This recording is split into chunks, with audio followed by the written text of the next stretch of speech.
Bonjour à tous. Aujourd'hui, nous allons parler d'un sujet très concret. Comment éliminer facilement les gonflements ou œdèmes par soi-même. En réalité, contrairement à ce que la médecine conventionnelle nous dit souvent, les œdèmes sont très rarement liés à des problèmes cardiaques ou rénaux. Le plus souvent, ils apparaissent pour deux raisons principales. La première est une perturbation du fonctionnement normal du diaphragme.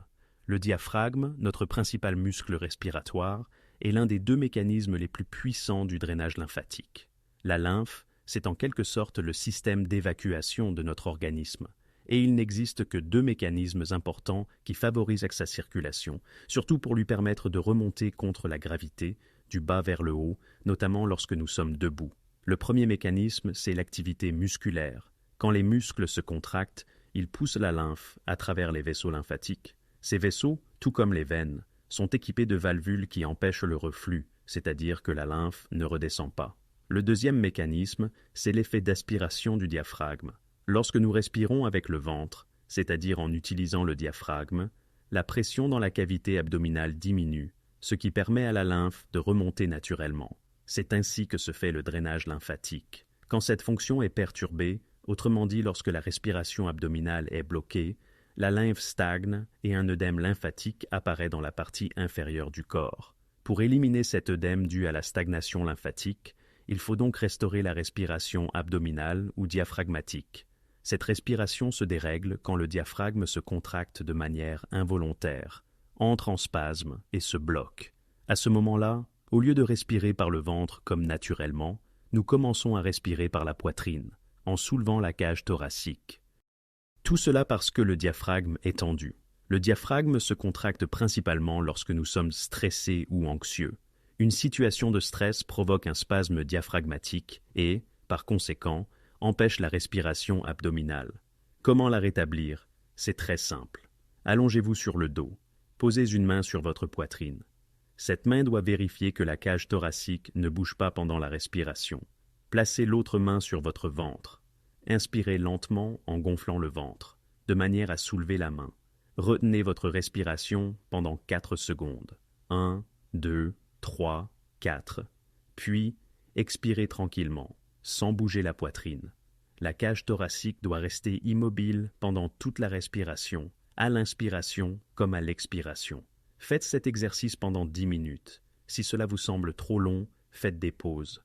Respirez autant que possible. Reposez-vous, puis recommencez jusqu'à atteindre un total de 10 minutes. Pratiquez cet exercice 2 fois par jour. 10 minutes le matin, au réveil. 10 minutes le soir, avant de vous endormir. En le pratiquant régulièrement pendant 2 semaines, vous allez restaurer le réflexe naturel de la respiration abdominale qui redeviendra automatique, sans que vous ayez à y penser. Voilà pour le premier facteur lié au drainage lymphatique. Le deuxième facteur favorisant l'apparition des œdèmes se trouve lui aussi généralement dans la partie inférieure du corps. Ce sont les dépôts de sels minéraux. Nous savons que des sels peuvent s'accumuler dans le corps, mais contrairement à ce qu'on entend souvent, ces dépôts ne se forment pas dans les os ni dans les tissus osseux, mais bien dans les tissus mous. Et le sel, comme chacun sait, attire l'eau. Ainsi, les tissus retiennent à la fois du sel et de l'eau, ce qui provoque un gonflement, un œdème tissulaire. Cet œdème comprime les vaisseaux sanguins et les nerfs, perturbant encore davantage la circulation et augmentant la charge sur le retour veineux. Comment éliminer les œdèmes liés à ces dépôts de sel dans les tissus mous? C'est, là encore, très simple. On utilise pour cela une solution alcaline, préparée à partir de bicarbonate de soude, Na2CO3. Mais il faut le transformer en base, hydroxyde de sodium, NaOH. Cela se fait en versant de l'eau bouillante sur le bicarbonate. En le dissolvant et en attendant que le gaz carbonique cesse de se dégager, on obtient une solution alcaline. Pourquoi une base? Parce que le mouvement des molécules suit un gradient de pH. Elles se déplacent du milieu le plus acide vers le plus alcalin. Ainsi, si vous créez à la surface de la peau un environnement alcalin et le maintenez un certain temps, les sels accumulés dans les tissus commenceront à migrer vers l'extérieur, à travers la peau, et l'eau retenue diminuera également. La méthode est toute simple. Prenez une cuillère à café de bicarbonate, versez dessus un verre d'eau bouillante, remuez et attendez que l'effervescence s'arrête.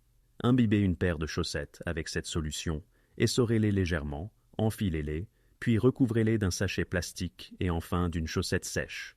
Gardez le tout pendant la nuit. Le lendemain matin, vous serez surpris de constater à quel point vos jambes auront changé. La première fois que j'ai essayé, j'ai été véritablement stupéfait. Même sans œdème visible, j'ai été frappé par la différence.